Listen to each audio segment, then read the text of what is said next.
சொல்லுது, பஞ்ச காலம் முழுவதும் கையை தட்டுங்களேன், மாவும் குறைந்து போகலையா, எண்ணெயும் குறைந்து போகலையா. என் ஆண்டவருடைய தீர்க்க தரிசனமான வார்த்தை, உங்கள்கிட்ட என்ன இருக்கு அது போதும் ஆண்டவருக்கு. மோசே வெளி பிதுங்கி நிற்கும்போது யாத்திராகமம் 21 அதிகாரம் 1வது வசனத்தில் ஆண்டவர் கூப்பிட்டு சொன்னாருங்க, வா அப்படியே மொழின்னு முழிச்சிட்டு இருக்காத, நான் சொல்கிற வார்த்தைகளை, நான் சொல்கிற பிரமாணங்களை அந்த ஜனங்களோடு பேசினார். 21 அதிகாரத்தில் பேசினார் மோசே, 22 அதிகாரத்தில் பேசினார். அவர் சொன்ன பிரமாணங்களில் ஒன்று எனக்கு பிடிச்சது. யாத்திராகமம் 23:20, நான் உனக்கு ஆயத்தம் பண்ணின உன் ஸ்தானத்திற்கு உன்னை கொண்டு போய் சேர்ப்பேன் என்றார். கையை தட்டுங்களேன். நீ போவான்னு சொல்லலை, நீ இப்போ இன்னைக்கு நாம் இவ்வளோதான் கேட்கணும், நீங்கள் என்ன கொண்டு போங்க, நான் எங்கே வேணாலும் வாரேன், நான் எங்கே வேணாலும் வாரேன், எந்த இடத்துக்கு வேணாலும் வாரேன், என்னை கூட்டிகிட்டு போகிறது நீங்கள் தானா அப்படிங்கிறது மாத்திரம் எனக்கு தெரியணும். நான் திரும்ப அவர் என்னை புல்லுள்ள இடங்களில் மேய்த்து அமர்ந்த தண்ணீர்கள் அண்டைக்கு என்னை கொண்டு போய் விடுகிறவர். கரங்களை தட்டுங்களேன். நாம் போக முடியாதுங்க.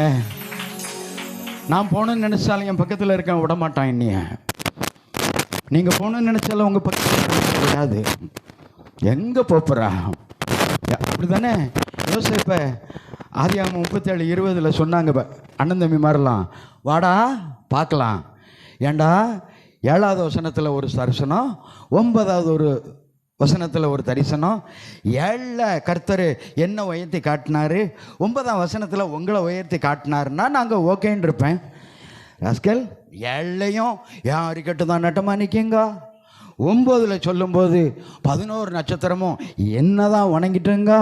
20வது வசனத்தில் கொடூரமாக பேசுனாங்க, இந்த வர்றான் பாடுறா, பிடுறா அவனை, கையை கட்டு, காலை கட்டு, குளிக்கலை தூக்கி போடு, கண்டவன்ட்ட வித்து போடு, அவன் சொப்பனம் எப்படி என்ன அர்த்தம் தெரியுமா? அதுக்கு என்ன அர்த்தம் தெரியுமா? என்ன அர்த்தம் தெரியுமா? என்ன அர்த்தம் தெரியுமா? நீ அடுத்த லெவல் போ பார்க்கலாம். உலகம் உன்னை சொல்லும், உன்னை நான் விட மாட்டேன், நீ நம்பு, உன்னை கொண்டு போய் சேர்ப்பதற்கு. இதோ இஸ்ரவேல் ஜனங்களின் கூக்குரலை கேட்டேன், அவர்களுடைய அழுகை என் சந்நிதியில் வந்து எட்டிட்டு இவர்களை கொண்டு போய் சேர்க்க இறங்கின ஆண்டவர் ஐயா. நீங்களும் நான் ஆராதிக்கிறவர் வைராக்கியம் உள்ளவர். அவர் மேலே இருந்தது உண்மைதான், மேலே இருந்தது உண்மைதான், ஒருவரும் சேரக்கூடாத ஒளியில் இருந்தது உண்மைதான். ஆபரேஷனுக்கு உன் பக்கத்துல வரணும்னா வந்துடுவாரே.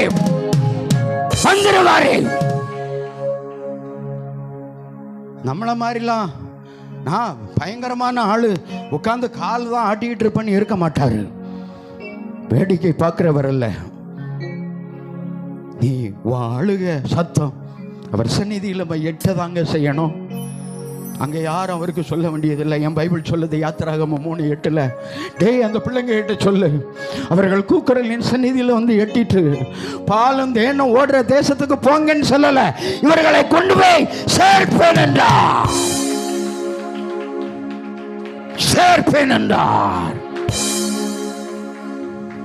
கொண்டு போய் சேர்க்கிறதுல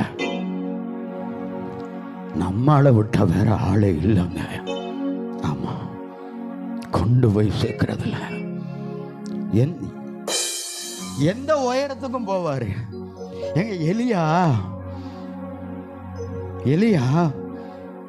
கேட்கவே இல்லைங்க. காலையில் சப்பாத்தி இறைச்சி, சாயந்தரம் சப்பாத்தி இறைச்சி, அம்மேன்னு சொல்லுங்களேன். கேட்டானா? அவன் காலேஜ் ஜெபம் பண்ணி ஆண்டவரே கேட்டானு எங்க காமிங்க பார்ப்போம். இல்லைங்க, என்ன சொல்ல வராருன்னா, நீ விரும்பினாலும் விரும்பாட்டியும் நான் உனக்கு ஒரு இடத்த வச்சிருந்தேன், அந்த இடத்துக்கு கொண்டு போவேங்காரு. நீ விரும்பினாலும் சரிதான், விரும்பாட்டியும் சரிதான், நீ கேட்டாலும் சரிதான், கேட்கலனாலும் சரிதான், உனக்கு விரோதமா 1000 வந்தாலும் சரி, உனக்கு குறித்தலை நிறைவேற்றுகிறவர்.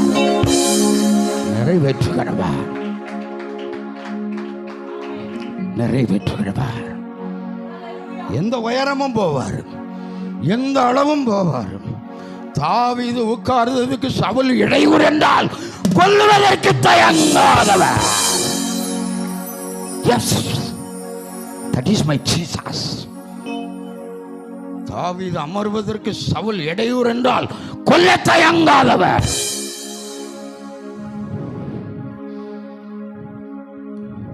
தைரியமாக ஓடுவோம், நல்லா ஓடுவோம், உற்சாகமாக ஓடுவோம். எனக்கு ஒருவர் இருக்கிறார், எனக்கு ஒருத்தர் உண்டு, அவர் என்னை கொண்டு போய் சேர்ப்பார். நான் அந்த நம்பிக்கையில் தாங்க ஓடிட்டு இருக்கேன், அந்த நம்பிக்கையில் தான் ஓடிட்டு இருக்கேன்.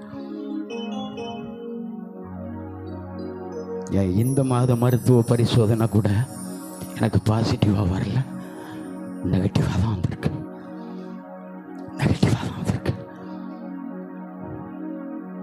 அந்த முறை என் வீட்டை ஏமாத்திட்டு நானும் இன்னொரு சாரும் போயிட்டு வந்துடுதான்னு சொல்லிட்டு போனேன். எனக்கு நல்லா தெரியும் நெகட்டிவுக்கு வாய்ப்பு இருக்கு. நான் பயந்த காரியம் எனக்கு நேரிட்டது என்று யோபு சொன்னது போல என் வாழ்க்கையிலையும் நடந்திருக்கு. நான் பயப்படல. அந்த செக்கப் முடிஞ்ச பிறகு சொன்னேன், இந்த வாரம் நான் 3 செய்தி கொடுக்கணும், 1 ஏன் ஐக்கியத்தில் கொடுக்கணும். என்ன செய்வீங்களோ எனக்கு தெரியாது, கொண்டு போய் விட்டுருங்க. என்னை இங்கே கொண்டு வந்தாருன்னா உங்களை கொண்டு போக வேண்டிய இடத்துக்கு கொண்டு போவார். கையை தட்டுங்களேன். அல்லேலூயா, அல்லேலூயா. கேட்கவே இல்லை எலியா, நீட்டாக சாப்பிட்டுட்டு இருந்தான். என்ன சொல்ல வரேன்னா, அவருக்கு டே எலியா, நீ நல்லா ஆத்தங்கிற ஓரத்தில் இடந்து அப்பவுமே இறச்சியும் சாப்பிட்டு நல்லா தண்ணியை குடிச்சு டைம் பாஸ் பண்ணிக்கிட்டு இருக்கான், சுகமாக இருக்கேன். என் பிள்ளைய நான் வேறு இடத்துக்கு கொண்டு போகணுன்னா ஒன்றை நான் இங்கே இருந்து வேறு இடத்துக்கு கொண்டு போகணும். கையை தட்டுங்களேன். இப்போ இவங்க வந்துங்க இந்த சாரி பார்த்து விதை விட்ட வாய் திறந்து கேட்குறாங்க, பசி கொடுமைன்னு நினைக்கிறேன் மா. ஐயோ, அந்த